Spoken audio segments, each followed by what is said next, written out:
Pada kesempatan ini kita akan terus membahas kelompok saksi Yehova. Kalau pada kesempatan yang lalu kita sudah melihat beberapa pendapat mereka bahwa Yesus itu adalah malaikat Mikael, dan saya sudah memberikan 3 alasan mereka mengapa mereka sampai menyimpulkan seperti itu. Dan kali ini kita akan masuk di dalam alasan yang keempat dari kelompok ini terhadap hal tersebut. Nah, yang keempat, saya mengutip dari buku mereka yang berjudul Bertukar Pikiran Mengenai Ayat-Ayat Alkitab, halaman 437. Mereka berkata demikian, Daniel 12 ayat 1 menghubungkan munculnya Mikael yang akan bertindak dengan penuh kuasa dengan suatu waktu kesesakan yang besar seperti yang belum pernah terjadi sejak ada bangsa-bangsa sampai pada waktu itu. Hal itu tentu cocok dengan pengalaman bangsa-bangsa ketika Kristus sebagai pelaksana surgawi mengambil tindakan terhadap mereka. Jadi bukti menunjukkan bahwa Putra Allah dikenal sebagai Mikael sebelum ia datang ke bumi dan juga dikenal dengan nama itu sejak ia kembali ke surga tempat ia tinggal sebagai putra rohani Allah yang dimuliakan. Kalau saya melihat dari kutipan mereka di dalam buku tersebut, di bagian ini saya belum terlalu melihat jelas apa sebetulnya yang menjadi maksud mereka berdasarkan hal itu ya. Cuma dikatakan bahwa nanti akan muncul Mikael yang bertindak penuh kuasa, yaitu bukti bahwa putra Allah yang dikenal Mikael sebelum ia datang di bumi, dan seterusnya ya. Nah, saya kemudian mencoba mencari di dalam buku-buku mereka yang lain tentang apa maksudnya Daniel 12 ayat 1 ini. Lalu saya mendapati dalam sebuah buku mereka yang berjudul Perhatikanlah Nubuat Daniel pada halaman 289. Di situ mereka menafsirkan teks di dalam Daniel 12 ayat 1. Jadi itu semacam buku tafsiran dari kelompok saksi Yehova terhadap kitab Daniel. Nah, di buku itu dikatakan seperti ini ya. Ayat tersebut menubuatkan 2 hal yang berbeda sehubungan dengan Mikael. Pertama, bahwa ia sedang berdiri, yang menunjukkan keadaan yang telah berlangsung selama suatu periode waktu. Kedua, bahwa ia akan bangkit berdiri, yang menunjukkan adanya suatu peristiwa selama periode waktu tersebut. Rujukan yang menyatakan bahwa ia berdiri mengingatkan kita akan caranya istilah ini digunakan di ayat lain dalam buku Daniel. Istilah ini seringkali memaksudkan tindakan seorang raja, misalnya sewaktu ia mulai berkuasa sebagai raja, Daniel 11, 2-4. Jelaslah di sini sang malaikat sedang menunjuk pada suatu periode waktu yang dinyatakan secara spesifik di ayat lain dalam nubuat Alkitab. Lalu mereka mengatakan, Yesus menyebut periode itu sebagai kehadirannya atau Yunani parousia, sewaktu ia akan memerintah sebagai raja di surga. Matius 24, 37, 39. Periode waktu ini juga disebut hari-hari terakhir dan zaman akhir. Sejak periode tersebut dimulai pada tahun 1914, Mikael telah berdiri sebagai raja di surga. Namun, kapan Mikael bangkit berdiri? Sewaktu ia tampil untuk melaksanakan tindakan khusus, hal ini akan Yesus lakukan di masa depan. Penyingkapan 19 ayat 11-16. Secara nubuat melukiskan Yesus sebagai Raja Mesianis yang perkasa, menunggang kuda di depan bala tentara malaikat dan membinasakan musuh-musuh Allah. Daniel 12 ayat 1 melanjutkan, dan pasti terjadi suatu masa kesesakan sebagaimana yang belum pernah terjadi sejak suatu bangsa terbentuk hingga waktu itu. Sebagai eksekutor utama Yehuwa, Kristus akan mengakhiri seluruh sistem yang fasik ini selama kesengsaraan besar yang telah dinubuatkan. Matius 24 ayat 21 dan seterusnya. Jadi berdasarkan tafsiran saksi Yehova terhadap Daniel 12 ayat 1, ternyata mereka beranggapan seperti ini. Bahwa nanti ada 2 periode yang terjadi pada saat itu ketika Daniel menuliskan Daniel 12 pasal 1 itu. 2 peristiwa itu apa? Yaitu Mikael sedang berdiri, dan yang kedua Mikael bangkit berdiri. Ya, yang pertama, mereka mengatakan Mikael itu sedang berdiri. Maksudnya apa? Maksudnya bahwa peristiwa di mana Yesus nanti akan hadir dan menjadi raja di sorga. Lalu mereka mengutip teks dalam Matius 24 ayat 37 sampai dengan 39. Kapan mulainya Yesus sebagai raja di sorga atau Mikael menjadi raja di sorga? Menurut mereka adalah itu terjadi pada tahun 1914, di mana malaikat Mikael itu berdiri sebagai raja di sorga. Nah, dari mana mereka mengatakan bahwa malaikat Mikael itu sedang berdiri? Ya, itu ada di dalam Daniel 12 ayat 1, di mana dalam ayat itu dikatakan, pada waktu itu juga akan muncul Mikael pemimpin besar itu yang akan mendampingi. Jadi kata-kata yang akan mendampingi itu mereka artikan bahwa Mikael di situ sedang berdiri. Berdirinya untuk apa? Untuk menjadi raja pada tahun 1914. Dan itu dilakukan oleh Yesus, bahwa Yesus akan memerintah sebagai raja pada tahun itu. Dan mereka artikan Mikael yang berdiri di situ itu adalah Yesus Kristus yang memerintah sebagai raja pada tahun tersebut.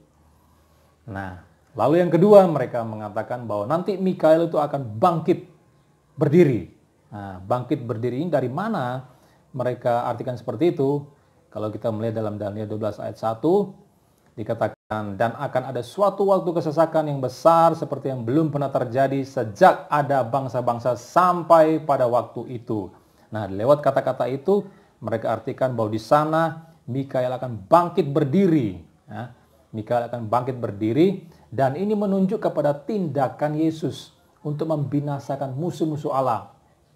Dalam Wahyu 19 ayat 11 sampai 16, lalu mereka gabungkan dengan Daniel 12 ayat 1. Dan Yesus itu adalah eksekutor Yehuwa yang akan mengakhiri kesengsaraan besar. Nah, tindakan Yesus ini diartikan sebagai Mikael yang bangkit berdiri. Jadi begitu penafsiran mereka terhadap teks di dalam Daniel 12 ayat 1. Nah, sekarang kita akan tanggapi ya, saya akan menanggapi itu. Yang pertama, tafsiran mereka mengatakan bahwa Mikael itu sedang berdiri di mana peristiwa Yesus hadir menjadi raja dalam Matius 24 ayat 37 sampai 39, dan itu dimulai tahun 1914. Nah, tentu saja ini pasti salah ya. Karena di dalam Matius 24 ayat 37 sampai 39 ada muncul kata parousia di sana.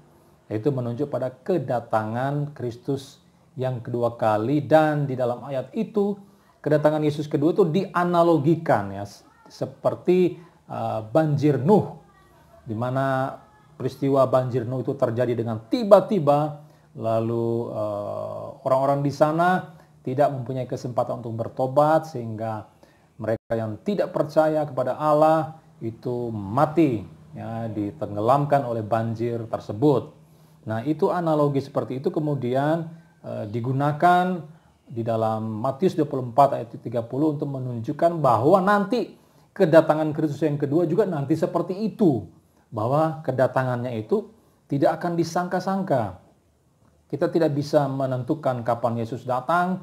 Tiba-tiba dia datang seperti pencuri di tengah malam, kata Alkitab ya. Lalu yang kedua, kalau dia datang kedua kali nanti itu tidak ada kesempatan untuk bertobat. Kalau saudara tidak percaya kepada Kristus sebagai Tuhan dan Juru Selamat, maka nasib akhirmu jelas. Anda akan dihukum secara kekal selama-lamanya. Tetapi jika engkau percaya kepada Tuhan Yesus Kristus, nasib akhirmu juga jelas. Engkau akan menikmati sukacita bersama-sama dengan Tuhan selama-lamanya di sorga. Jadi maksud ayat itu seperti itu ya. Lalu mereka berpendapat bahwa berdasarkan Matius 24 ayat 30 itu yang mengatakan seperti ini ya. Pada waktu itu akan tampak tanda anak manusia di langit dan semua bangsa di bumi akan meratap. Dan mereka akan melihat anak manusia itu datang di atas awan-awan di langit dengan segala kekuasaannya dan kemuliaannya. Jadi melalui ayat ini saksi Yehova itu berpendapat bahwa parousia atau kedatangan Yesus yang dibicarakan dalam teks tersebut itu adalah sebuah kehadiran yang tidak kelihatan. Jadi mereka mengartikan parousia itu sebagai kehadiran yang tidak kelihatan daripada Tuhan Yesus, daripada Kristus ya, Yesus ya. Dan bukan kedatangan yang kelihatan di masa depan. Nah, ini lagi-lagi sebuah hal yang ngawur saudara ya, karena kalau kita melihat teksnya jelas sekali dikatakan di sana akan ada tanda anak manusia di langit ya, dan semua bangsa di bumi akan meratap. Jadi ada kata meratap di sana. Lalu ada kata kedua yaitu mereka akan melihat anak manusia. Lalu ada kata ketiga bahwa anak manusia itu datang di atas awan-awan di langit dengan segala kekuasaan kemuliaan. Jadi ada tiga kata di sana. Meratap, yaitu menunjukkan bahwa orang-orang di sana menyesali ya akan kehidupan mereka yang tidak percaya kepada Kristus. Mereka meratap, mungkin mereka menangis atau bertobat, tapi tidak ada kesempatan lagi untuk bertobat. Kemudian yang kedua, mereka itu melihat anak manusia. Ada kata melihat, menyaksikan ya. Lalu Yesus yang datang. Jadi kata meratap, melihat dan datang di sana jelas sekali ya. Kalau kita mau melihat dalam teks Yunaninya bahasa asli, kata-kata itu ada ya, meratap, melihat, datang. Itu ada di dalam bahasa asli Alkitab Perjanjian Baru. Ini bukan karangan lain, terbitan atau terjemahan yang dikarang-karang oleh Lembaga Alkitab Indonesia, tapi itu di dalam teks Yunaninya ada jelas sekali. Meratap, melihat, Yesus yang datang. Semuanya itu menunjukkan sebuah peristiwa real, fakta yang betul-betul terjadi secara fisik. Yesus akan datang kedua kali dan itu akan dilihat oleh semua bangsa. Lalu bagaimana berdasarkan ayat ini? Saksi Yehova mengatakan bahwa parousia atau kedatangan Yesus itu bersifat kehadiran yang tidak kelihatan. Ini kan sebuah hal yang sangat lucu sekali ya, karena teksnya tidak berbicara seperti itu. Eksplisit ayatnya mengatakan kedatangan Yesus itu bersifat ya fisik, di mana dia datang turun dari surga dan dilihat oleh semua bangsa. Nah, saya teringat saudara, ada baru-baru ini lagi viral tentang seorang yang mengaku sebagai Rasul Paulus kedua yang beranggapan bahwa berdasarkan Matius 24 juga dia menggunakan ayat itu, teks itu, dan mengatakan bahwa di dalam ayat itu yang datang kedua kali ke dunia itu bukan Tuhan Yesus Kristus, dia bilang, melainkan adalah anak manusia. Dan anak manusia itu ditafsirkan itu datang dari timur, dari Indonesia Timur, dari ujung timur yang menuju kepada Papua, dan dia mengatakan bahwa anak manusia itu sudah datang katanya. Jadi orang Kristen yang menantikan kedatangan Yesus di masa depan itu ngawur semua, sesat semua katanya. Dan dia mengatakan Yesus ternyata sudah datang. Bukan Yesus datang, tapi anak manusia ya yang sudah datang dari Papua. Ya. Ini sama saja dengan saksi Yehova ya. Orang ini tidak lebih seperti saksi Yehova yang menafsirkan sebuah ayat dengan seenaknya sendiri saja ya. Ngawur sekali. Lalu saksi Yehova mengatakan bahwa parousia, kedatangan, mereka menafsirkan sebagai kehadiran itu ya. Itu terjadi tahun 1914, di mana nanti Yesus di sana akan menjadi raja di surga ya. Mikael di sana akan menjadi raja di surga. Tentu saja bahwa tahun tersebut bukan kehadiran Yesus secara tidak kelihatan, tetapi ayatnya jelas sekali mengatakan bahwa di dalam Matius 24 kedatangan Yesus yang dimaksud atau parousia yang dimaksud di sana menunjuk pada masa depan, bukan sebuah peristiwa yang telah terjadi pada tahun 1914. Tidak, itu peristiwa yang belum terjadi dan nanti akan terjadi pada waktu yang akan datang. Ayatnya jelas, itu bukan bicara tentang kehadiran yang tidak kelihatan, tapi kehadiran yang terlihat oleh semua bangsa. Ya, jelas sekali ya.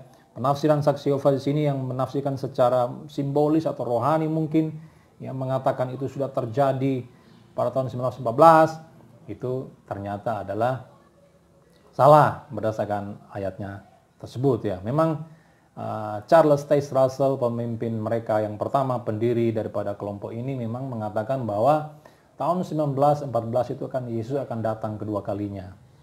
Lalu waktu Yesus tidak datang, lalu mereka kemudian menafsirkan bahwa ayat itu atau nubuatan si Russell itu adalah berbicara tentang parousia. Parousia itu bukan kedatangan yang terlihat, tapi sebuah kehadiran yang tidak terlihat, dan itu sudah terjadi pada 1914. Nah, jadi itu menurut saya itu sebuah tindakan yang ngeles saja ya, di mana karena nubuatannya sudah gagal, tidak terbukti, lalu mereka menciptakan penafsiran-penafsiran yang baru yang justru menentang daripada teks yang mereka angkat sendiri itu. Kemudian yang kedua, mereka memahami Daniel 12 ayat 1 itu bahwa Mikael bangkit berdiri.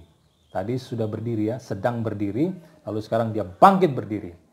Itu menunjukkan apa? Menunjukkan pada tindakan Yesus dalam membinasakan semua musuh-musuh Allah dan mengakhiri masa kesengsaraan besar, atau yang kita kenal sebagai tribulasi, itu ya, masa tribulasi, kesengsaraan besar. Jika memang harus dipahami seperti itu, apa yang dikatakan oleh saksi Yehova dalam hal ini saya sepakat. Setuju bahwa memang kedatangan Yesus kedua kali itu akan mengakhiri masa tribulasi atau kesengsaraan besar, di mana Yesus akan menangkap binatang atau antikris dan nabi palsu, dan semua bangsa-bangsa yang tidak percaya kepada Kristus itu akan dilempar selama-lamanya ke dalam lautan yang kekal. Ya, sepakat ya. Tapi bagaimana mungkin berdasarkan Daniel 12 ini lalu saksi Yehova mengidentikan antara tindakan Yesus tersebut dengan Mikael, dan mereka menyamakan antara Yesus dan Mikael yang melakukan hal yang sama di akhir zaman. Mengapa sampai muncul kesimpulan seperti itu? Apa dasarnya coba? Nah, kita sudah belajar ya pada argumentasi mereka sebelumnya, di mana mereka mengkaitkan antara Wahyu 12 dan Wahyu 19, di mana terjadi peperangan di sana. Mikael berperang, Yesus juga berperang, lalu saksi Yehova lalu tiba-tiba menyimpulkan, sama, dua pribadi itu menunjuk pada orang yang sama. Sama dengan ini juga ya, Daniel 12 ayat 1 mereka kaitkan dengan Wahyu 19, dan lalu mereka menyimpulkan pribadi Mikael yang dibicarakan dalam Daniel 12 itu sama dengan pribadi Yesus dalam Wahyu 19. Ini tentu saja penafsiran yang tidak cocok dengan konteks ya. Karena itu menentang konteks, karena apa yang dilakukan Mikael di sana di akhir zaman, kalau kita bandingkan dengan Tesalonika, Mikael cuma apa? Melakukan seruan di sana. Berseru saja itu, penghulu malaikat berseru. Tapi Yesus, pribadi yang berbeda dari Mikael itu turun dari surga, membangkitkan orang mati, menjadi hakim pada akhir zaman, menangkap nabi palsu dan antikristus tersebut, lalu melemparkan ke dalam neraka. Itu tindakan Yesus. Mikael apa? Di akhir zaman Mikael cuma berseru, dikatakan Alkitab dalam Tesalonika. Tidak ada lebih daripada itu. Mikael bukan penghakiman, menghakimi dunia. Tidak bisa, dia tidak punya kuasa untuk itu. Lalu dia tidak bisa melemparkan antikristus dan nabi palsu dan ke dalam neraka. Hanya Yesus yang punya kuasa untuk itu ya. Jadi mengaitkan Daniel 12 dengan Wahyu 19, lalu mereka mengatakan itu menunjuk pada pribadi yang sama, itu tentu saja penafsiran yang keliru ya. Nah, saya memberikan sebuah ilustrasi ya. Misalnya, Bapak Presiden Jokowi itu datang berkunjung ke Kalimantan. Ya, dia berkunjung bersama dengan Menteri PU misalnya. Tujuannya apa? Untuk melihat perkembangan pembangunan ibu kota baru di Kalimantan misalnya ya, kalau itu sudah berjalan. Lalu Pak Jokowi memberikan instruksi-instruksi di sana bagaimana untuk mempercepat pembangunan di Kalimantan tersebut. Di sana juga ada Menteri PU yang juga akan melaksanakan instruksi dari Presiden Jokowi tersebut kepada jajaran-jajarannya di bawah untuk mempercepat pembangunan ibu kota baru. Nah, pertanyaan sekarang, apakah hanya karena Pak Jokowi dan Menteri PU hadir di tempat yang sama, di waktu yang sama, lalu melakukan kegiatan di sana secara bersama-sama, lalu kita menyimpulkan bahwa Presiden Jokowi itulah Menteri PU itu sendiri, bahwa mereka menunjuk pada pribadi yang sama? Tentunya kan tidak. Kita mesti melihat konteksnya, apa yang sedang mereka lakukan. posisi Pak Jokowi sebagai apa, Menteri PU sebagai apa. Pak Jokowi lebih tinggi posisinya sebagai presiden dan Menteri PU itu cuma menteri. Di bawah dia cuma pembantu daripada presiden, berbeda dengan presiden ya. Demikian pula dengan penampilan ya, penampakan kemunculan penghulu malaikat Mikael dan Yesus secara bersama-sama di akhir zaman. Bagaimana mungkin kita lalu menyimpulkan bahwa kedua pribadi itu menunjuk pada hal yang sama, pada orang yang sama. Tentu ini kesimpulan yang terlalu cepat dan tidak sesuai dengan maksud teks-teks dalam Alkitab seperti yang sudah saya jelaskan di atas tadi. Jadi dasar yang digunakan oleh saksi Yehova dalam Daniel 12 ayat 1, di mana mereka mengaitkan dengan Wahyu 19, juga di dalam Matius pasal 24 ayat 30. Ya, kita sudah melihat bersama bahwa itu adalah dasar yang sangat lemah dan tidak cocok dengan maksud daripada kitab suci itu sendiri. Itu yang keempat. Sekarang kita akan masuk dalam argumentasi kelima dari kelompok ini. Mengapa mereka mengatakan Yesus itu Mikael? Yesus sama dengan Mikael. Yang kelima mereka mengatakan seperti ini ya. Bukti-bukti berdasarkan Alkitab menunjukkan bahwa Mikael adalah nama putra Allah sebelum ia meninggalkan surga untuk menjadi Yesus Kristus dan juga setelah ia kembali di surga. Ini dalam buku mereka yang berjudul Pemahaman Alkitab Jilid 2 halaman 126. Saya punya bukunya ya, buku mereka itu tebal ya, ada ribuan halaman di situ dan membahas secara detail teori-teori daripada saksi Yehova. Jadi jawaban saya begini. Mereka kan mengatakan ada begitu banyak bukti di Alkitab bahwa sebelum Yesus turun ke bumi, lalu dia setelah naik ke surga kembali, Alkitab menunjukkan bukti-bukti bahwa Mikael adalah nama daripada putra Allah, daripada Yesus. Nah sekarang saya tanya, bukti-buktinya itu mana? Coba silakan teman-teman saya dari kelompok saksi Yehova memberikan bukti bahwa nama Mikael itu menunjuk pada nama putra Allah. Coba, mana ada ayatnya? Bukti-bukti yang mereka katakan sebagai bukti ya di dalam teks-teks yang sudah kita bahas di argumentasi yang pertama sampai dengan yang keempat itu adalah bukti yang tidak terbukti dan sudah saya bantah bukti-bukti yang mereka anggap itu sebagai bukti dalam Alkitab. Itu tidak terbukti sama sekali.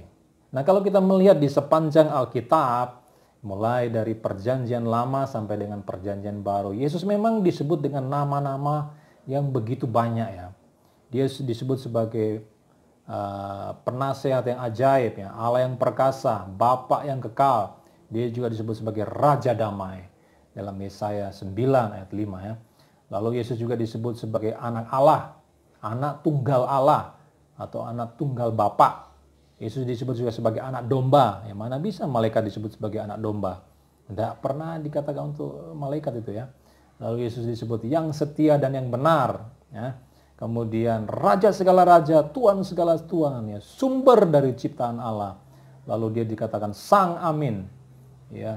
Lalu dia dikatakan alfa dan omega, yang pertama dan yang terakhir. Coba, apakah Mikael bisa memiliki nama-nama tersebut?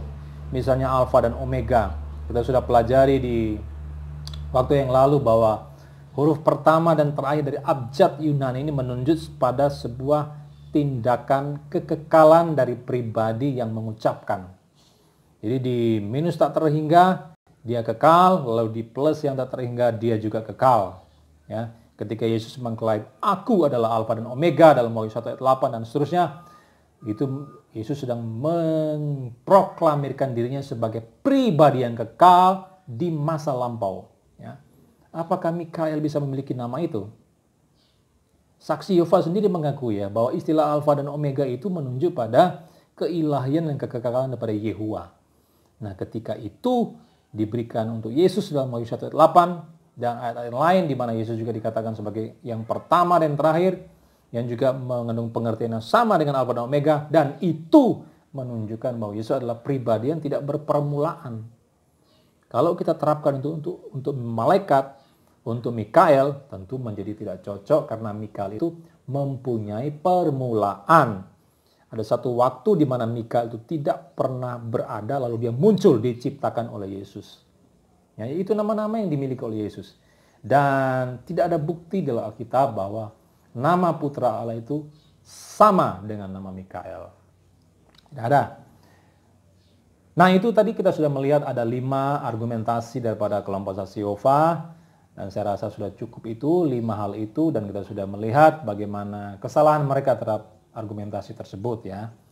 Nah, sekarang kita akan masuk di dalam bagian yang kedua, yaitu saya akan menunjukkan berdasarkan teks-teks Alkitab atau satu pasal dalam Alkitab yang menunjukkan perbedaan yang begitu mencolok antara malaikat penghulu atau Mikael dan semua malaikat yang lain itu dengan pribadi Yesus, yang dimana dalam Ibrani 1 ayat 1 sampai 14 ya.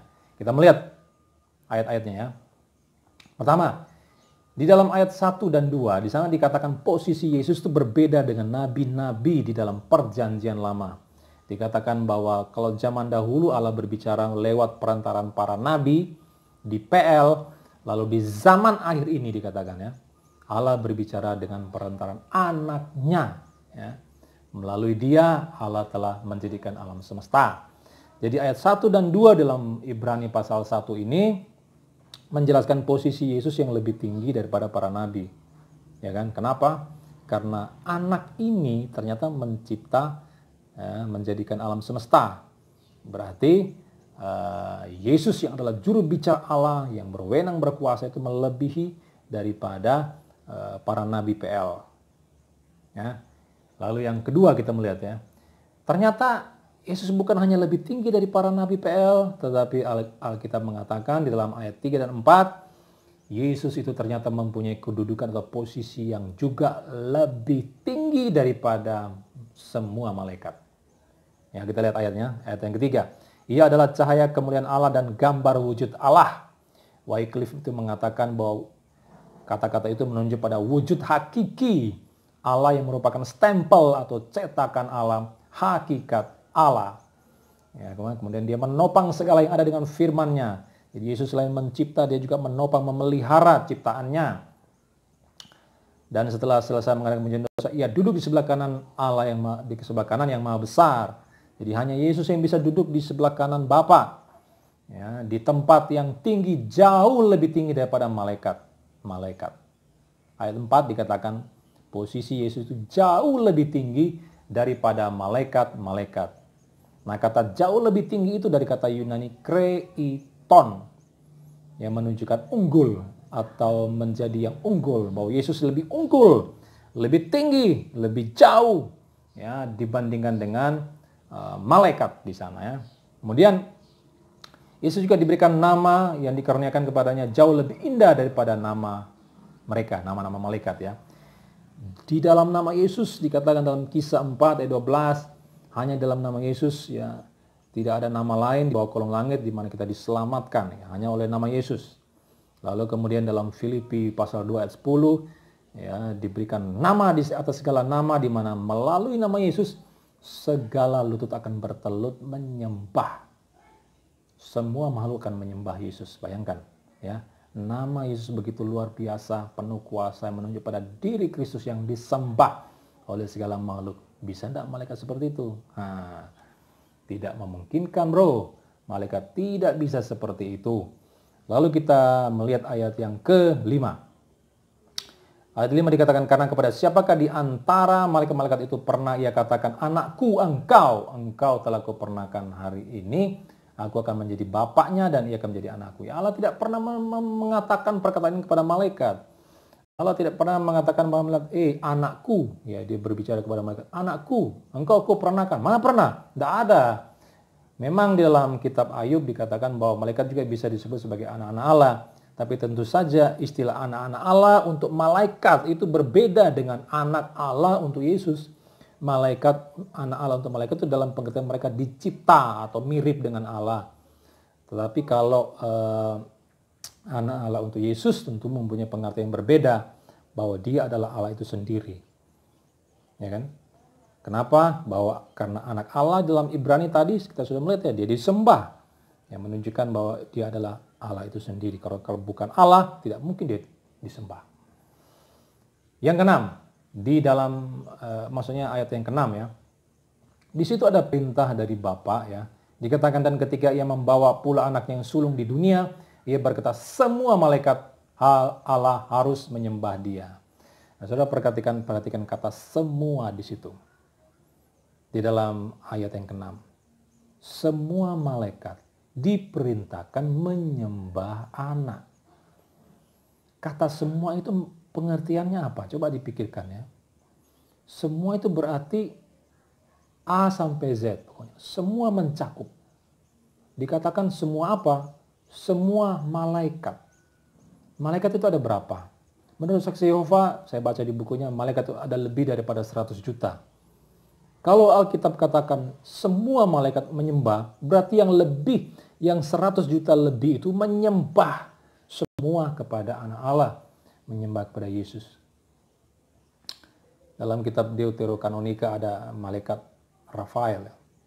Ya, kalau memang itu betul berarti ya Rafael, Gabriel, termasuk Mikael, ya, para kerub dan segala macam itu semuanya menyembah anak Allah atau Yesus ya. Kalau Yesus itu adalah malaikat atau kalau Yesus itu adalah Mikael, apakah berarti malaikat-malaikat yang lain itu menyembah malaikat Mikael? Bisakah malaikat menyembah malaikat? Tidak ada ayat yang mengatakan bahwa malaikat yang satu menyembah malaikat yang lain. Atau semua malaikat yang lain menyembah penghulu malaikat Mikael. Mana ada ayatnya? Tidak ada kan? Kalau Yesus adalah Mikael, lalu Alkitab mengatakan semua malaikat menyembah Yesus. Lah, apakah Yesus menyembah dirinya sendiri? Ini kan menjadi sebuah hal yang lucu dan tidak sesuai dengan konteks ayat yang dimaksud. Bahwa fakta menunjukkan bahwa semua malaikat itu menyembah Yesus, itu menunjukkan bahwa semua malaikat, seadanya malaikat yang ada itu berbeda dengan Yesus.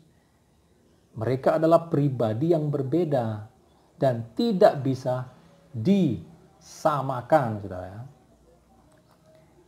Lalu kita melihat di dalam ayatnya yang ke-7 sampai 12. Nah, ayat 7 sampai 12 lebih mencolok lagi ditekankan perbedaan antara malaikat dengan Yesus. Kalau di dalam ayat 7, di sana malaikat-malaikat disebut sebagai pelayan-pelayan.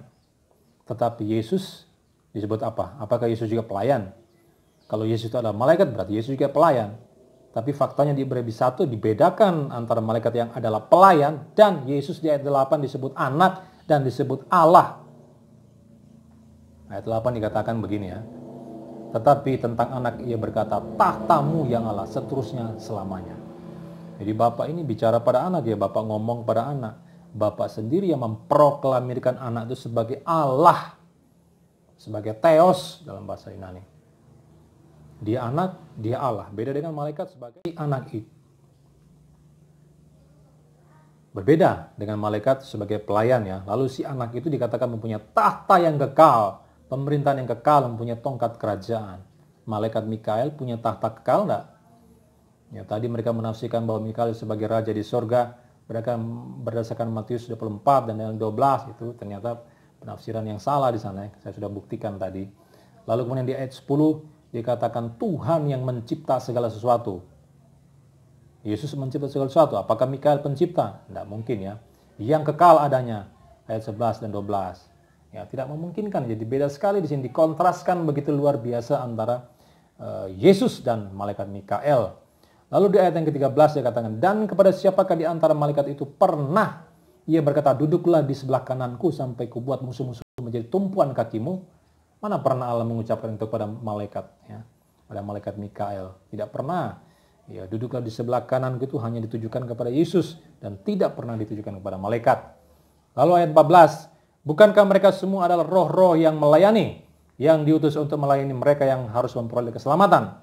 Nah, jadi kalau di ayat sebelumnya dikatakan bahwa malaikat itu adalah pelayan-pelayannya Tuhan, di ayat yang ke-14 sekarang dikatakan bahwa mereka itu malaikat adalah roh yang melayani orang-orang, roh yang melayani manusia yang akan memperoleh keselamatan, itu orang-orang percaya. Jadi jelas sekali ya berdasarkan semua ayat-ayat ini menunjukkan secara eksplisit sebetulnya bahwa ada perbedaan antara malaikat dengan Yesus, antara Mikael dengan Yesus. Dan kalau kelompok saksi Yehova tetap ngotot dengan pendiriannya. Buat saya ini sebuah keterlaluan ya, karena teksnya jelas membedakan kedua pribadi tersebut. Nah sekarang saudara, ada bagian yang seharusnya diperhatikan lebih serius oleh saksi Yehova, yaitu ayat yang ke-10 sampai 12 dalam Ibrani pasal 1. Ayat itu kan menceritakan tentang Yesus sebagai pencipta yang kekal adanya kan. Nah, seperti yang sudah saya jelaskan lalu bahwa Alkitab mencatat Yesus adalah pencipta segala sesuatu ya. Dalam Kolose 1 ayat yang ke-16. Kalau Yesus itu diciptakan pertama, ya tidak mungkin. Berarti dia mencipta diri sendiri, yang tidak mungkin. Nah, saya pernah berdiskusi dengan seorang pendeta dari aliran Judaism Christianity. Pada waktu kita membahas Kejadian 1 ayat 26, di mana Allah berfirman, baiklah kita menjadikan manusia. Jadi kata kita dia tafsirkan itu sebagai Yahweh dengan para malaikat. Nah tentu saja itu bukan seperti itu. Untuk apa Allah mengajak ya, malaikat-malaikatnya berunding ya untuk menciptakan manusia? Apa kuasanya malaikat di sana? Apa kekuatannya malaikat? Malaikat tidak punya kuasa untuk menciptakan manusia. Ya. Hanya Allah yang bisa mencipta. Lalu untuk apa Allah mengajak para malaikat untuk berunding? Tidak ada gunanya kan? Malaikat tidak punya kuasa untuk itu. Ngapain diajak malaikat itu ya? Jadi kata kita di sana itu tentu saja berbicara tentang pribadi-pribadi tertunggal. Dan memang tidak jelas di sana. Tapi kalau kita membandingkan dengan Yohanes 1 ayat 3, Kolose 1 ayat 16 dan Ibrani tadi, Yesus sebagai pencipta, maka dalam kata kita di dalam Kejadian 1:26 tentu saja mencakup Yesus di sana ya. Dan itu tidak memungkinkan menunjuk kepada malaikat manapun. Nah, sekarang kita akan melihat di dalam terjemahan Dunia Baru pada halaman 1790 cetakan 2017 ya. Di sana mencatat garis besar dari kitab Wahyu. Jadi kelompok saksi Yehova mencatat garis besarnya mulai pasal 1 sampai pasal 13. Dan dikatakan bahwa mulai dalam pasal 1, mulai ayat 1 sampai 4, di sana Allah berbicara melalui putranya. Lalu di dalam ayat 5 sampai 14 menjelaskan putra atau Yesus itu lebih tinggi daripada para malaikat. Jadi di sini jelas ya, saksi Yehova setuju bahwa dalam Ibrani 1 mulai ayat 1 sampai dengan 14 itu berbicara tentang putra atau Yesus. Bahkan mereka mengakui putra itu lebih tinggi daripada malaikat ya. Kemudian kalau kita melihat di ayat 10, TDB itu mencatat Tuhan sebagai pencipta langit dan bumi. Nah, mereka menggunakan kata Tuhan di sana ya. Kurios di sana.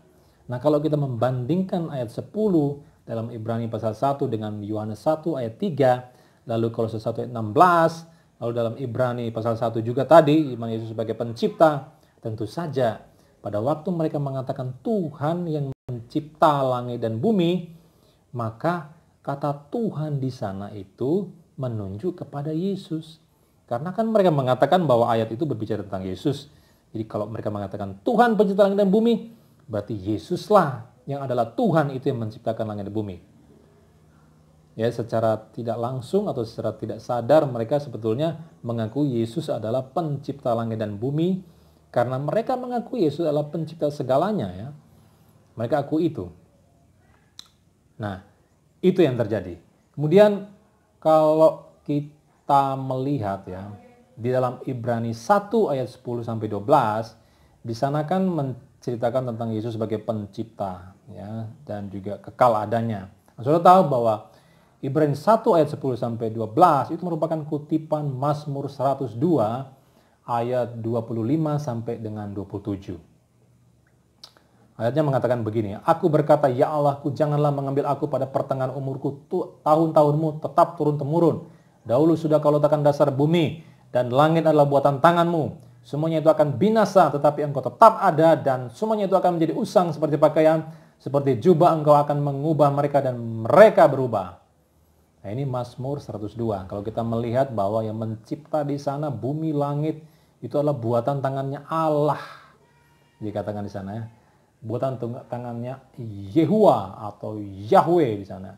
Tetapi saudara, penulis kitab Ibrani mengutip Mazmur 102 tersebut di dalam Ibrani 1 ayat yang ke-10 sampai dengan 12 itu dikutip lalu dimasukkan dalam Ibrani pasal 1. Dan di dalam Ibrani 1 itu diterapkan untuk Yesus. Karena itu berbicara tentang Yesus ya.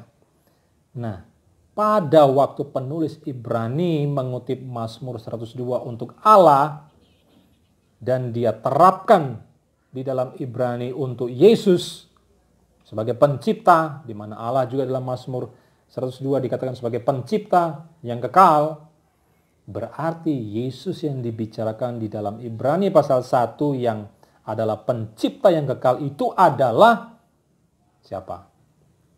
Adalah Allah itu sendiri. Karena penulis Ibrani mengutip dari Mazmur 102. Kalau 102 mengatakan yang mencipta itu adalah Allah, Yahweh, Yehuwa yang kekal adanya, maka ketika Ibrani dikutip dalam Ibrani yang menuju pada Yesus, itu menunjukkan bahwa Yesus adalah Yahweh atau Allah itu sendiri. Jadi Ibrani pasal 1 bukan hanya membicarakan tentang tentang perbedaan yang mencolok daripada Yesus dan para malaikat, tapi juga menunjukkan bahwa Yesus itu adalah Allah. Ayat 8 dikatakan, tahtamu ya Allah, Bapa memproklamirkan diri Yesus sebagai Allah. Lalu Yesus pencipta yang kekal, itu dikutip dari Mazmur 102, menunjukkan bahwa Yesus itu adalah Allah itu sendiri, saudara. Dan dengan demikian, saudara, jelas sekali ya kita melihat adanya perbedaan yang begitu signifikan mencolok antara Yesus dengan malaikat Mikael. Nah, kalau kita melihat ya, seluruh argumentasi daripada saksi Yehova tidak mempunyai kekuatan sama sekali, dan ternyata Alkitab mencatat bahwa Yesus itu adalah Sang Firman yang turun menjadi manusia. Dia adalah anak Allah, dia adalah Allah itu sendiri, pencipta segala sesuatu, dia adalah kekal adanya. Tetapi malaikat Mikael sebagai apa? Malaikat-malaikat, semua malaikat itu justru menyembah Yesus. Semua malaikat itu adalah pelayan-pelayannya Tuhan Yesus. Semua malaikat itu adalah pelayannya manusia bahkan yang akan memperoleh keselamatan yang kekal ya. Kemudian bahwa malaikat itu nanti akan mendampingi Yesus pada kedatangan kali yang kedua ya, bukan sebagai eksekutor seperti yang saksi Yehova katakan, tapi hanya sebagai menyerukan ya, berseru dengan suara yang berseru ya, pada malaikat penghulu itu berseru, kemudian Yesus datang pada akhir zaman ya. Nah, semua hal itu menunjukkan bahwa Mikael ataupun malaikat manapun itu tidak sama dengan Yesus, dan Yesus bukan malaikat Mikael. Oke? Sampai di sini dulu. Kita akan berjumpa kembali di waktu yang akan datang. Terima kasih.